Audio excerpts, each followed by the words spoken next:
오늘 하나님께서 주신 말씀은 누가복음 9장 51절로부터 55절까지입니다. 누가복음 9장 51절로부터 55절까지 말씀. 제가 가진 신약성경 108쪽에 있습니다.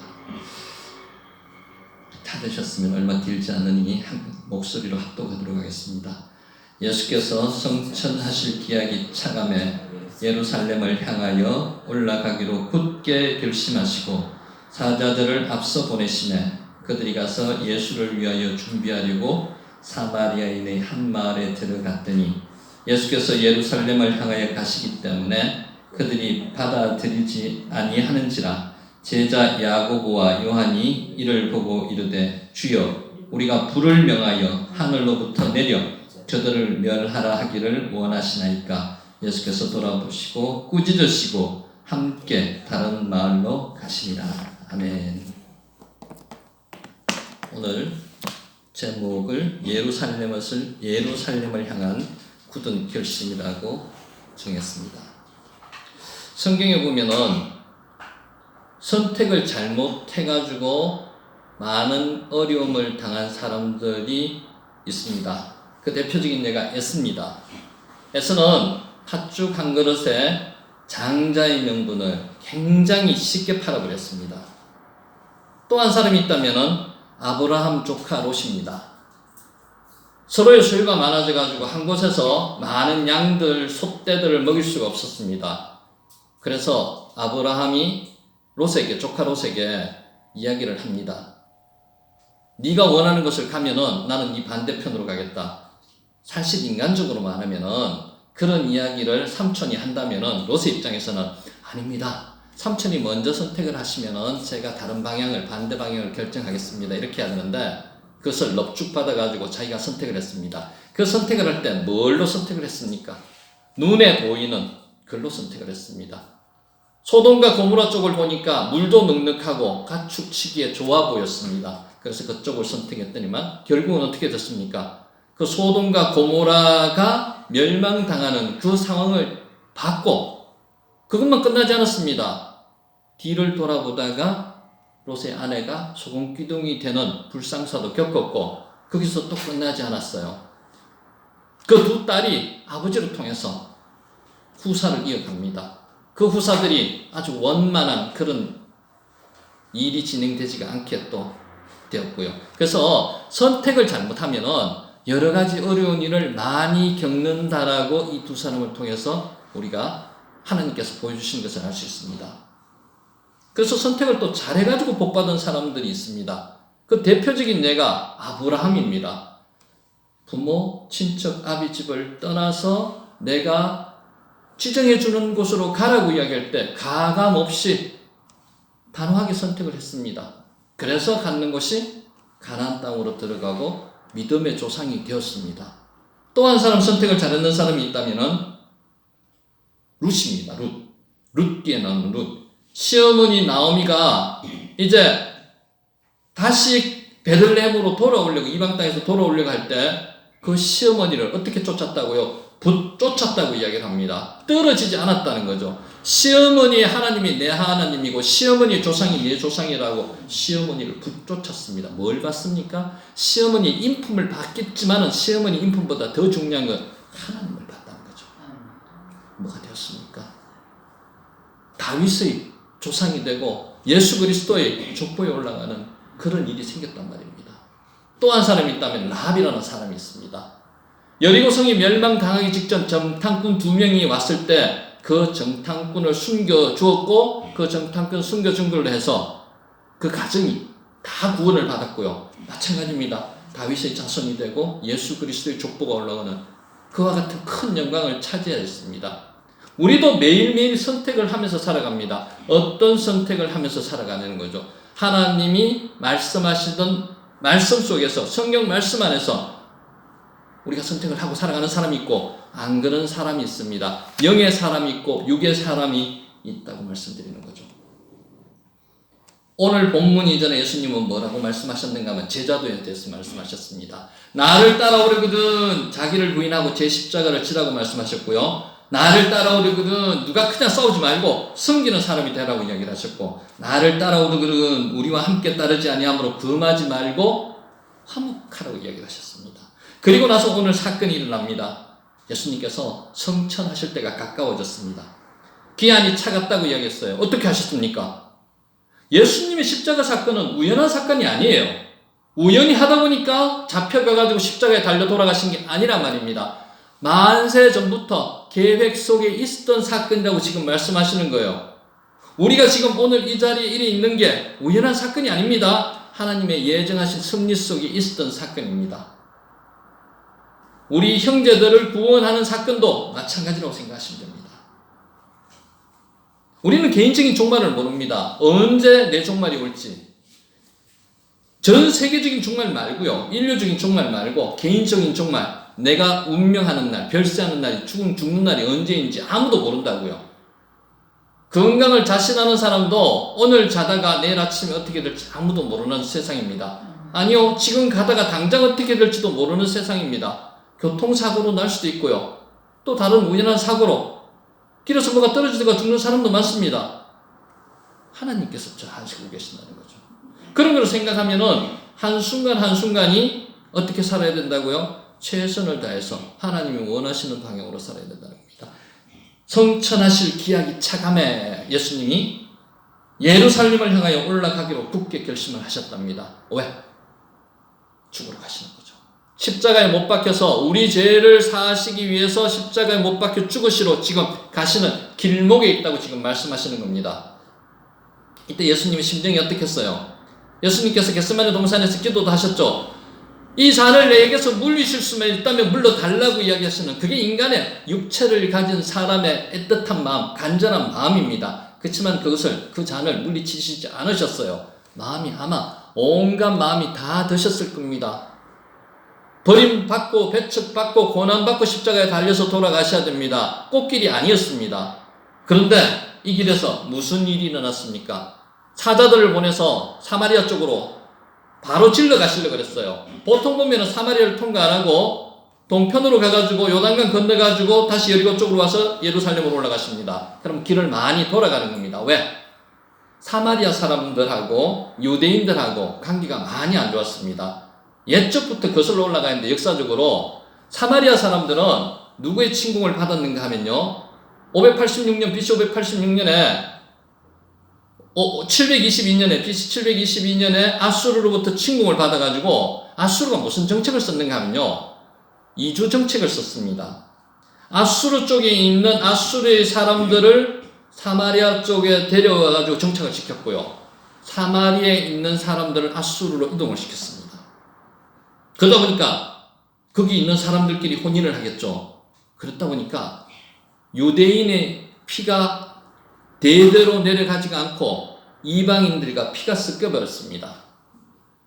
근데 바벨론에 의해서 예루살렘도 멸망했습니다. BC 586년에 멸망했을 때 바벨론은 어떻게 했습니까? 바벨론도 이들을 포로로는 잡아갔는데 포로로 잡아가지고 나서 예루살렘에 천한 사람들, 쓸모없는 사람들, 이런 사람들을 남겨놓고 바벨론 사람들을 이쪽으로 데려오지 않았습니다. 그리고 이 사람들도 바벨론으로 잡혀갔을 때 자기들끼리 모여서 살았습니다. 우리 옛날에 야곱이 애굽에 내려갔을 때 고센 땅이 한 곳에 모여 살았죠. 그래서 자기 혈통을 유지할 수 있었습니다. 유대인들이. 이 사람들도 마찬가지입니다. 바벨론으로 잡혀는 갔지만은 혈통은 유지하고 피는 섞이지 않았습니다. 그래서 70년 포로 생활 후에 이들이 돌아왔을 때 피가 섞이지 않은 순수한 그대로 유대인의 혈통을 그대로 간직하면서 생활을 하게 되었습니다. 그러다 보니까 이 유대인들은 사마리아 사람들 뭐로 취급했는가 하면요. 유대인으로 취급 안 했어요. 유대인으로 취급 안 했다는 게 이방인도 아니고 이방인보다 더 못한 개나 돼지처럼 취급을 해버렸습니다. 그러다 보니까 이 사마리아인들도 유대인들을 어떻게 취급했는가 하면요. 자기들이 시간하니까 미워하는 거예요. 그래서 서로가 상종을 잘 안 합니다. 그래서 아까 제가 말씀드렸다시피 갈릴리에서 예루살렘 성전으로 갈 때 바로 가면은 거리도 짧아요. 근데 빙 돌아갑니다. 요단강을 지나가지고 동편으로 이동해가지고 쭉 내려오다가 요단강을 다시 건너가지고 여리고를 통해서 예루살렘으로 올라가는 길을 택하게 되는 거죠. 오늘 예수님께서는 그 길을 안 택하셨어요. 바로 가고자 하셨습니다. 그래서 사마리아로 미리 사다들을 보내가지고 내가 지금 가려고 하는데 미리 이제 허락을 얻는 겁니다. 그런데 사마리아 사람들이 어떤 반응을 보입니까? 허락을 하지 않으셨어요. 사마리아 사람들이 예수님이 오는 것을 원치 않으셨습니다. 주여, 이 사람들이 왜 원치 않았을까요? 예수님께서 지금 어디로 가려고 그러시는 거예요? 예루살렘으로 가려고 그래요. 아까 역사적인 사건 중에 하나가 또 하나 사건이 있습니다. 사마리아 사람들은 자기들의 성전을 예루살렘에 하나 있는 성전 말고 따로 또 하나 만들었습니다. 그게 어디 만든가 하면은 거리심산에 만들었습니다. 그러다 보니까 이 사람들은 예수님이 예루살렘 성전으로 가시는 것을 원치 않고 달리가고 하지 않았습니다. 이왕 성전을 가려면 거리심산으로 가야죠. 왜 예루살렘으로 가십니까? 이런 뜻이었고요. 또 하나, 예루살렘에서 사역하시가 병자 고쳐주는 거 이걸 원치 않았습니다. 어디서 사역하라고요? 사마리아 사람. 예루살렘으로 유대인만으로 가는 것을 원치 않으셨단 말입니다. 한번 생각해 보세요. 요한복음 4장에 나오는 그 수가성 여인 나오죠. 예수님이 사역 초창기에서 사마리아를 통과할 때 그 수가성 여인으로 인해서 그 사마리아에 있는 수가성의 영혼 구원을 벌써 일으키셨습니다. 그리고 2년 동안 갈릴리 내지는 예루살렘을 왔다 갔다 하시면서 여러 가지 이적을 많이 베푸셨어요. 그러다 보니까 예수님이 지금 전국적인 스타가 돼가지고 예수님이 누구라는 걸 다 알고 있습니다. 예수님이 선지자 중에 한 사람 내지는 그리스도라는 사실을 이 사람들이 5년 중에 다 알고 있어요. 그렇다면 예수님을 지금 잡아도 시원찮을 판에 예수님을 지금 방해하고 있는 겁니다. 예수님이 이방인 역사가 여기만이 끝났는 게 아닙니다. 우리 앞에서 살펴본 누가복음 8장에 그라사 지방으로 가셔서 그라사 지방의 군대 귀신 들린 사람을 귀신을 깨끗하게 낫게 해주셨어요. 그런데 그 지방에 있던 사람들이 예수님이 재정적으로 자기들한테 파탄을 줬기 때문에 예수님이 빨리 가라고 이야기를 하셨습니다. 구원을 못 받았죠. 그런데 그 그라사 귀신 들린 사람을 그 지역에 남겨놓음을 해가지고 성경에는 지금 안 나오지만은 아마 추정컨대 그 가족과 그 주변에 있는 사람은 구원을 받았으리라고 생각합니다. 그런데 오늘 이 사람들 본문에 나오는 사람 사마리아 사람들은 구원을 하나도 못 받았습니다. 하나도 예수님의 사역에 혜택을 받지 못했는 사람들이 되어버렸던 것이죠. 누가 화가 났습니까? 여기서 최고 화를 낼 사람은 인간적으로 보면 예수님이 최고 화를 내야 될 사람입니다. 왜? 예수님 본인이 지금 뭘 하러 가신다고요?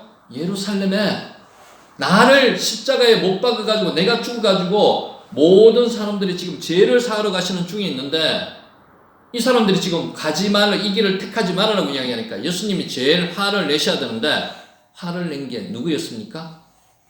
제자들.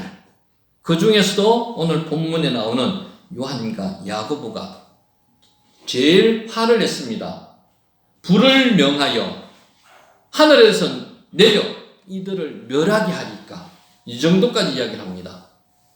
요한과 야고보 한번 살펴볼까요? 요한과 야고보는 아주 부잣집 출신 사람들이었습니다.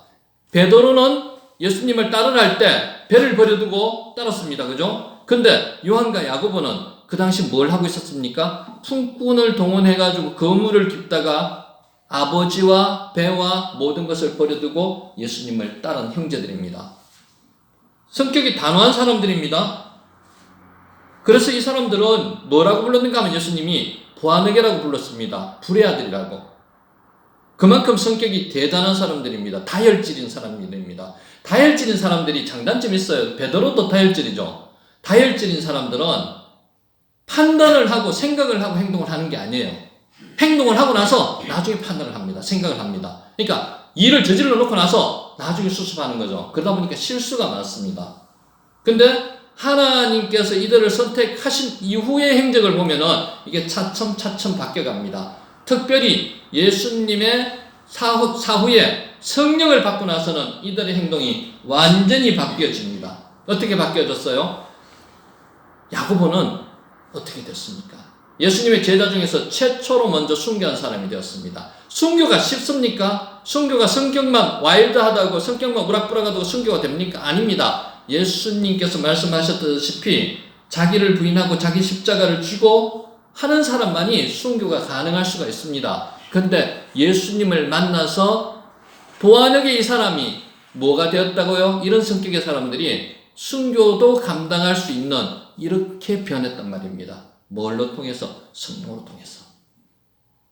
요한은 어떻게 그랬어요? 요한은 불의 사도입니다. 성격이 대단한 우리의 사람이고 불의 사람입니다. 근데 이 사람이 뭘로 변했습니까? 사랑의 사도로 변했습니다. 사랑의 사도로. 요한이 성경을 5권을 썼습니다. 요한복음, 요한 1서, 2서, 3서, 요한계시록을 썼습니다.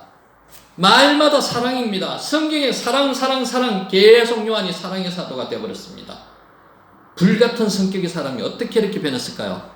요한은 제가 생각할 때 예수님께서 제자들의 발을 씻겨주는 그 사건, 최후의 만찬장에서 예수님께서 제자들의 발을 씻겨주는 그 사건으로 통해서 완전히 사람이 변했을 겁니다. 이게 제일 큰 영향을 끼쳤을 거예요. 제자들의 발을 씻겨주는 이 상황은 쉽게 생각할 상황이 아닙니다. 이런 거를 누구라도 그 당시 스승이 한 사람이 없습니다. 근데 예수님께서 그 어려운 상황을 무릎을 꿇고 띠를 띠고 예수님이 제자들의 발을 씻겨주는 이것을 보고 완전히 변했습니다. 그래서 사랑의 사도가 되어버렸습니다. 아까도 말씀드렸다시피 지금 이 상황에 대해서 누가 제일 많이 화를 내야 될까요? 예수님이 화를 내야 됩니다. 근데 제자들이 화를 내고 있습니다. 요한과 베드로, 요한과 야고보, 요한이 제일 지금 화를 내고 있습니다. 성경에 보면은 불이 내린 사건이 몇 사건이 있습니다. 그 불을 좀 구분해야 돼요. 성령의 불이 아니고요. 멸하는 불이 내린 사건이 성경에 보면 나옵니다. 어디에 나오는가 하면은 열왕기 하 1장에 나옵니다. 엘리야의 불이. 엘리야가 하늘로부터 불을 내렸습니다. 열왕기 하 1장에 보면은 아하방의 북이스라엘 7대 왕이죠. 아하방의 아들 아하시아가 난간에서 떨어졌어요. 떨어져가 많이 다쳤습니다. 그러다 보니까 내가 얼마나 더 오래 살 건지에 대해서 알고 싶어 했습니다. 그런데 이 사자를 누구한테 보냈는가 하면은 에고론의 실 바알세불한테 지금 보내려고 사자들을 보냈습니다. 이 사자가 가는데 누굴 만났는가 하면 엘리야가 만났습니다. 그래서 엘리야가 뭐라고 이야기했는가 하면은 이스라엘에 그것을 물어볼 하나님의 사람이 없어가지고 바알세불에게 보내느냐고 질타를 합니다. 그러면서 하는 말이 만일 내가 하나님의 사람인지 아닌지를 알고자 하면 하나님의 사람에게 물어보라고 이야기를 합니다. 근데 안 그랬습니다. 바알세불한테 물어보러 갑니다. 이것을 이 아하시아가 듣고 나서 50부장과 50명의 사람을 파견을 합니다. 말이 파견이지 파견이 아니죠. 뭐 했습니까? 잡아오라고 보냈는 겁니다. 그러다 보니까 잡아오는 것을 보고 엘리야가 뭐라고 이야기를 했는가 하면요. 내가 만일 하나님의 사람이면 불이 하늘에서 내려와 너와 너희 50명을 살을 치자고 이야기를 할 때 불이 직접 하늘에서 내려와 가지고 50부장과 50명의 사람을 살았습니다. 태워 죽였다고요. 근데 이 사건이 한 번만 있었습니까? 아하시아 왕이 다시 또 한 번 보냅니다. 그때 다시 또 한 번 불로 살아가지고 이 사람들을 다 죽여버렸습니다. 세 번째까지 보냅니다. 근데 세 번째 50부장이 현명한 사람이었습니다. 엘리 앞에 무릎을 딱 꿇고 뭐라고 이야기를 하는가 하면은 간구했습니다. 목숨을 귀하게 이겨 달라고. 그랬더니만 엘리야가 이 사람들을 죽이지 않고 누구를 만나러 갔습니까? 아하시아 왕을 만나러 가서 이제는 다시 내가 그 침상에서 내려오지 못한다고 이야기했을 때 그 이후에 얼마 되지 않아 이 아들이 이 아하시아 왕이 죽고 말았습니다. 이게 성경에 나오는 멸하는 불이었습니다. 요한과 야고보는 지금 불을 내려서 이들을 멸할까요? 라고 예수님한테 묻고 있습니다. 예수님이 물론 허락을 안 하셨죠. 그런데 한번 재미있는 상상을 한번 해볼까요? 권사님. 요한과 야고보가 예수님께 부탁을 했을 때 예수님이 만약에 허락을 했다면은 요한과 야고보가 불을 내릴 수 있는 능력이 있었을까요? 있었을까요? 한번 생각해 보세요. 자, 우리는 요 앞에 사건을 무슨 사건을 봤는가 하면은 제자들이 변화산에서 올라가지 않은 9명의 제자들한테 귀신 들린 아이의 아버지가 아들을 데리고 와가지고 귀신을 내쫓아 달라고 이야기를 할 때 그 아이를 귀신을 내쫓아 줬습니까? 불가능했습니다. 왜 불가능했을까요? 믿음이 없는 자들하고 예수님이 꾸짖었습니다. 그 믿음을 기도라고도 이야기를 했습니다. 믿음이 없는 자들. 그때 설교를 할 때 뭐라고 말씀을 드렸습니까? 뭐에 대한 믿음? 병을 고치고 못 고치고 믿음보다, 그보다 더 중요한 믿음, 무슨 믿음? 하나님이 천지를 창조하셨고, 하나님이 창조주 되시고, 하나님이 구원자 되시고, 하나님이 이 모든 만물을 운행하신다는 것을 믿고 있느냐부터 생각을 할 때 그것을 안 믿었다는 거죠, 이들이. 그렇기 때문에 이들이 고치지 못했습니다. 그걸 같이 유추한다고 보면은 이들은 오늘 불을 내릴 수 있었을까요? 아마 못 내렸을 겁니다. 하나님은 이적을 행하실 때 하나님의 뜻이 맞는 곳에 이적을 베푸시는 건지 뜻이 맞지 않는 곳에 이적을 베푸시지 않습니다. 이들은 9명의 제자들은 뭐를 기대했습니까? 예수님과 3명의 제자가 지금 산 위에 올라가서 변화산에 올라가서 큰 광경을 보고 내려올 때 자기들도 뭔가를 한번 해보고 싶었습니다. 세상에 뭔가를 자기 이름을 알리고 싶다는 생각을 명예심이 먼저 들었는 거죠. 그러다 보니까 이 병을 못 고쳤던 거예요. 오늘 마찬가지입니다. 요한과 야고보는 무슨 생각이 먼저 들었을까요? 내가 능력 받았어. 내가 지금 변화산에 올라가서 엘리야도 만났어. 그런데 엘리야가 구약에 보니까 열왕기하 1장에 보니까 50부장 둘을 50명씩 병명을 불을 내려서 멸했는 사건도 있어요. 그러다 보니까 자기들도 지금 할 수 있다고 생각하는 거예요. 근데 실제로 자기들은 제가 생각할 때 그만큼 능력이 없었다는 거죠. 요한과 야고보는 지금 변화산 사건으로 굉장히 지금 혼란스럽고 오해를 해가고 있어요. 어떤 오해를 하고 있냐 하면은 자기들이 지금 엘리야하고 비슷한 능력을 발휘할 수 있다고 지금 생각하고 있는 거예요. 절대로 그럴 수 없다는 거죠. 오해라는 겁니다. 오해. 그럴 수 없습니다. 아까 제가 말씀드렸다시피 나오지는 않지만은 이들은 능력을 발휘할 수 있는 그만큼 하나님께 하나님의 능력이 그만큼 받지를 못했다는 거예요. 그래서 아마 불을 내렸을 가능성이 많다는 겁니다. 근데 예수님은 왜 꾸짖으셨을까요? 예수님은 생명을 구원하러 왔지 생명을 멸하러 온 게 아니거든요. 심판하러 온 게 절대로 아닙니다. 그래서 이들을 심판을 하지 말자고 이야기를 하는 겁니다. 그래서 다른 마을로 예수님께서 지금 급히 이동을 하셨습니다. 아까 말씀대로 요한과 야고보를 어떻게 하셨다고요? 꾸짖으셨습니다. 에피테마오, 꾸짖다는 거죠. 강력하게 비난을 했다는 말입니다. 너들 그래서는 안 돼. 정신 차려, 지금 이런 뜻입니다. 크리스천도 마찬가지입니다. 지금 우리 세계를 이렇게 주변에 있는 상황을 이렇게 한번 보면요. 정말 요한과 야고보처럼 하늘에서 불을 명하여 이들을 태우고 싶은 마음이 지금 많은 그런 사람들이 많습니다. 그런 사람들이 있다고 내가 기도할 때 불이 내려와서 이들을 태워집니까? 아니요. 안 태워집니다. 왜? 하나님께서 그런 능력까지 주시지 않았어요. 그거는 내 감정이라는 거죠. 내 기분이라는 겁니다. 내 기분대로 다 되지는 않는다는 거예요. 성경에 보면은 가라지 비유가 마태복음 13장 24절에서부터 30절에 나옵니다. 가만히 한번 생각해 보면은 종들이 주인에게 와서 묻습니다. 좋은 땅에다가 좋은 씨를 뿌려가지고 지금 싹이 나고 있습니다. 근데 악한 것들이 와가지고 사탄이 마귀가 와가지고 가라지도 뿌려놨습니다. 종들이 주인에게 뭐라고 묻는가 하면은 저 가라지를 지금 뽑을까요? 라고 이야기를 합니다. 가라지가 이제 자라나오니까 이제 알죠. 근데 주인이 뭐라고 이야기합니까? 뽑지 말아라고 이야기합니다. 추수 때 뽑으라고 이야기합니다. 추수 때 뽑아서 가라지는 태워버리고 알곡은 저장을 하라고, 창고에 저장을 하라고 이야기합니다. 한번 가만히 생각해보면요. 이런 것도 한번 생각해 볼 수 있을 거예요. 종들이 왜 주인에게 이런 이야기를 했을까요? 옛날에 머슴이라고 한국에서 머슴이 있었습니다. 머슴은 주인한테 자기가 일을 더 하겠다고 이야기를 잘 안 합니다. 머슴은 시키는 일만 합니다. 그런데 오늘 이 종들은 자기가 자진해서 이야기를 합니다. 일이 많아지는데도 내가 가라지를 뽑을까요? 라고 이야기를 합니다. 이 가라지를 뽑으면은 알곡이 좀 더 자라기 때문에 가라지를 뽑을까요? 라고 이야기를 했을까요? 이 가라지를 뽑으면은 주인한테 그만큼 이득이 많이 돌아가기 때문에 주인을 위해서 이야기를 했을까요? 저는 아니라고 생각합니다. 왜? 종이 볼 때 내 눈에 거슬리거든. 종이 볼 때 이거는 아니라고 생각했겠다는, 자기 마음에 안 들었다는 이야기입니다. 요한과 야고보도 같이 한번 생각해 볼 필요가 있습니다. 불을 명하여 하늘에서 내려 이들을 멸하라고 할까요?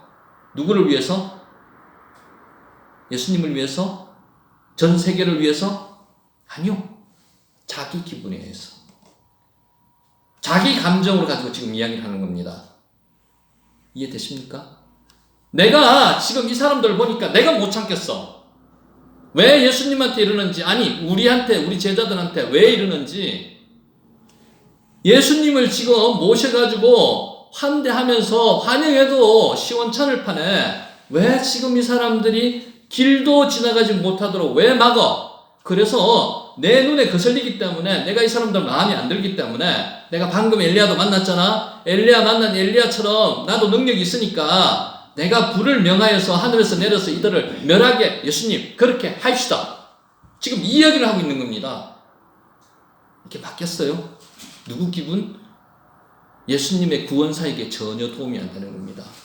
아까 씨 뿌리는 비유에서 이 가라지를 중간에 뽑으면 어떤 문제가 생긴다고 주인이 이야기합니까? 잘못해서 알곡까지 뽑을까 염려하느라고 이야기를 합니다. 뽑힐 수 있습니다. 마지막까지 놔두라는 거죠.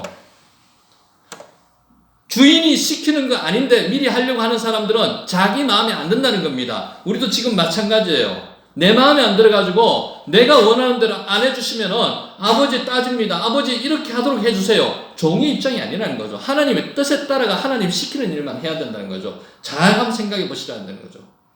오늘 요한과 야고보가 마찬가지입니다. 내가 심판할 게 아니에요. 심판은 하나님께서, 예수님께서 하시는 거기 때문에 나는 지켜봐야 된다는 입장이죠. 거기에 비하면 예수님은 현명하시고 차분하십니다. 더 흥분하고 더 화를 내야 될 분이 어느 분이라고요? 예수님이세요. 그런데 예수님은 화내지 않으셨어요. 다른 마을로 가셨습니다. 우리가 한번 생각해 봐야 됩니다. 왜 예수님이 이런 마음을 가지셨을까요? 불쌍하게 여기는 마음이 많았기 때문에 그렇습니다. 이 사마리아 사람들 한편 생각하면 참 불쌍한 사람들입니다. 우리가 지금 정죄하고자 하는 사람들, 기분 나빠가지고 감정이 상하고 있는 그 사람들, 불쌍한 사람들이에요. 그러면은 실제로 우리가 구원해야 될 사람들이라고요. 그런데 왜 그 사람들한테 감정을 폭발하고 혈기를 내고 분노를 하고 왜 이렇게 하느냐고 지금 말씀하시는 거예요. 스프랑크 니조마이, 창자가 끊어지는 듯한 아픔을 보면서 지금 이들을 불쌍히 여기시고 있다는 겁니다. 요한아, 야고보야, 너희들도 불쌍히 여기는 마음을 가져봐. 언연중에 지금 하시는 말씀이 그런 말씀입니다. 불쌍한 여기는 마음을 안 가졌기 때문에 눈에 보이는 그 현상만 가지고 지금 징벌해야 된다, 멸해야 된다고 지금 이야기하는 이 사람들한테 지금 이야기하는 거죠. 우리도 지금 마찬가지입니다. 우리 눈에 안 맞다고, 종의 눈에 안 맞다고 예수님 이들을 멸해야 됩니다. 그러지 말라는 거죠. 불쌍히 여기는 마음을 가지고 보라는 겁니다. 두 번째, 인내하는 마음을 가지라는 거죠.